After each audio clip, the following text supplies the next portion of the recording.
हाय. तर आज मी माझ्या इंदोरी नवऱ्याला मराठी म्हणीचा एक अर्थ विचारणार आहे.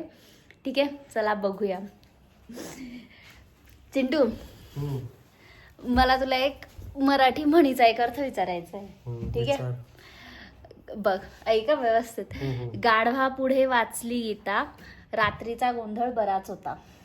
ठीक आहे, मला मतलब ये प्रोवर्ब काइंड ऑफ है. तर मला तुला अर्थ सांगायचा तू मला. ठीक आहे, तर मला अर्थ सांग, काय या म्हणीचा अर्थ काय आहे? गाढवा पुढे वाचली गीता. हा, गाढवा पुढे वाचली गीता, रात्रीचा गोंधळ बराच होता. ओके, सो गाढवा पुढे वाचली गीता म्हणजे गधे के सामने गीता पडी.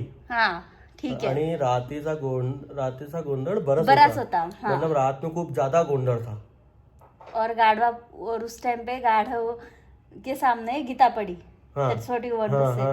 हाँ, पूर्ण एकदा पुन्हा बोल ना. मतलब जब रात में है ना बहुत ज्यादा गोंधळ हो रहा था. अच्छा, तब है ना हम गधे के सामने गीता पढ़ रहे थे. अच्छा, ये तेरा मीनिंग है. यस, ठीक आहे. ठीक आहे, मला पण सांगा या म्हणीचा अर्थ काय. ठीक आहे, तुमच्यानुसार या म्हणीचा अर्थ काय असावा हे मला नक्की सांगा. बाय.